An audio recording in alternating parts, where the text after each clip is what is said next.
Good afternoon.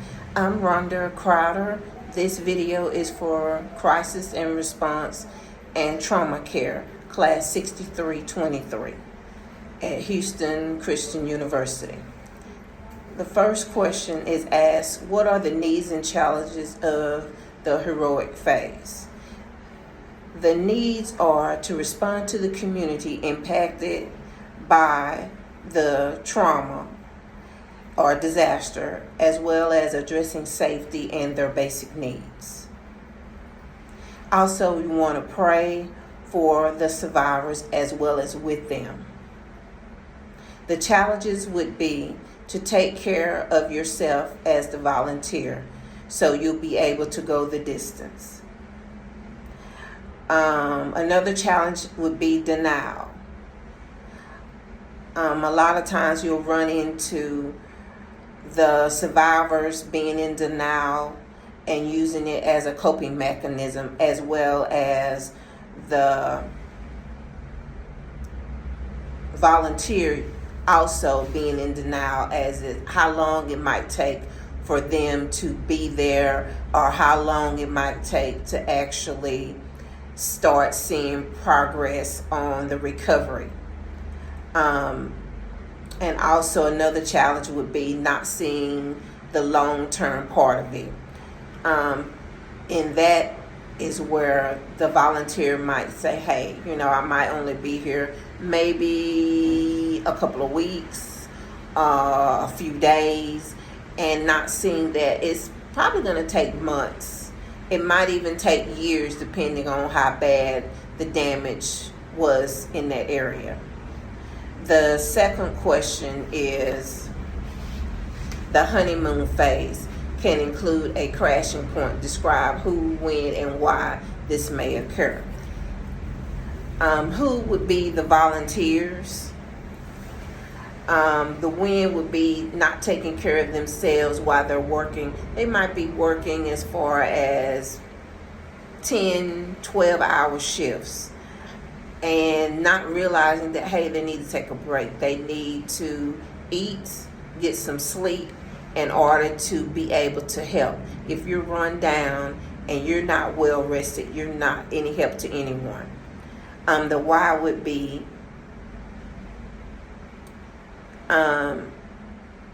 taking on too much responsibility, thinking that, they can do it all. We have to pace yourself. You have to pace yourself in knowing that, hey, you know what? I can only do so much today. Tomorrow I can tackle a new assignment and I can try to regroup and come back in. Maybe have a different perspective. Maybe say, hey, I did this yesterday. This worked, that worked. This didn't. Let me pivot. Let me do this. Let me try this. And even get together with the other volunteers and see what's working for them.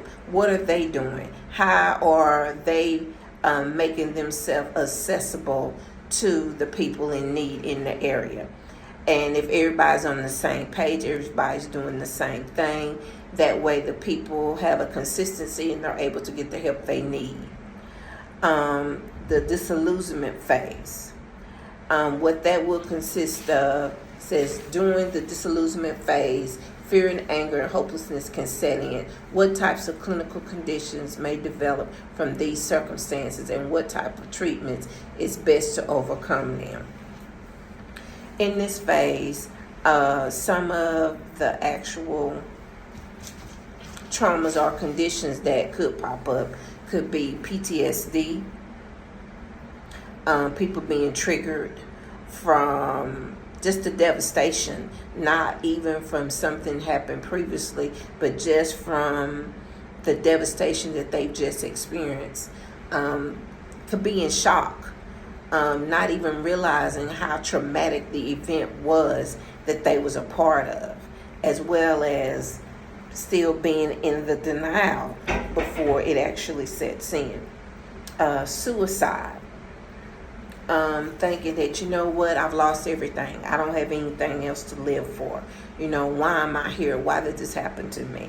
Why did God allow this? They might have lost their home, family members. They might not have anything to start over with. Could bring up trauma, current or even childhood trauma.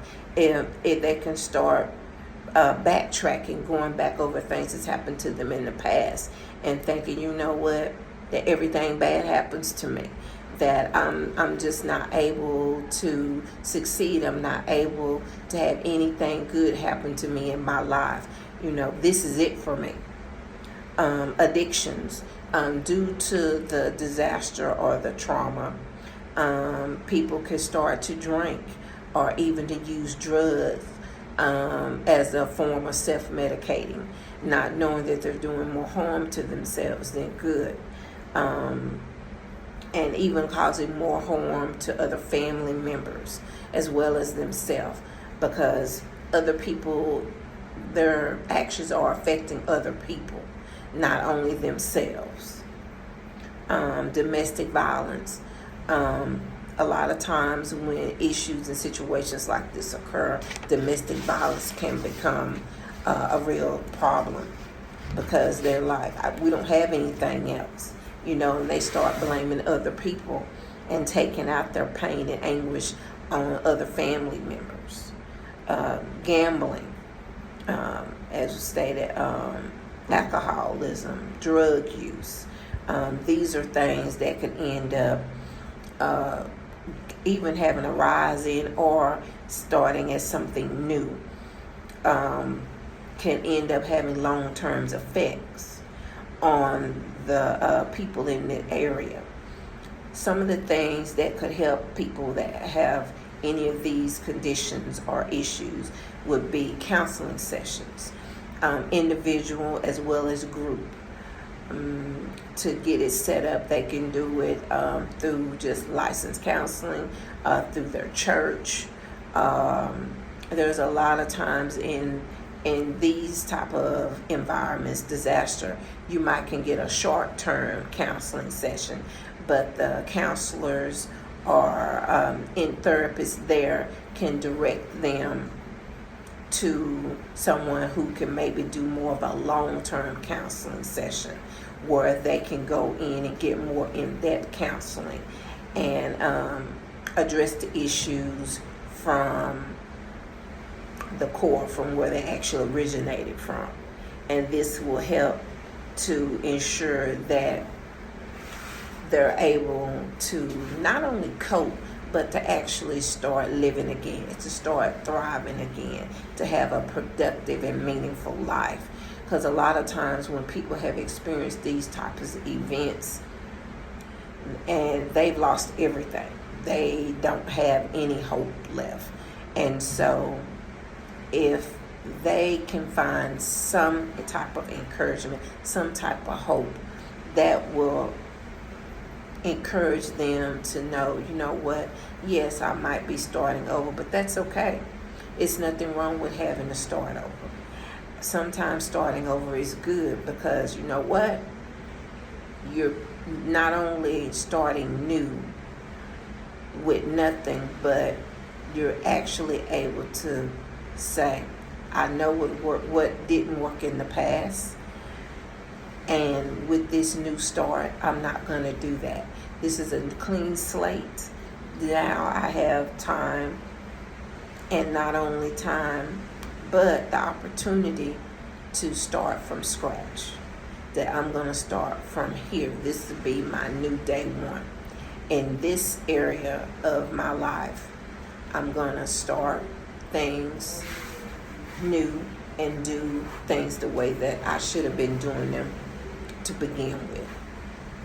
So those are things that will really help someone who has experienced any type of trauma or disaster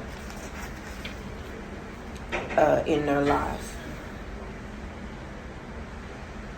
So in this video, I address the heroic phase, the crash point, as well as the disillusionment phase. I hope this video was helpful and enlightening to anyone who watches it. Again, thank you for watching my video. I'm Rhonda Crowder. Goodbye.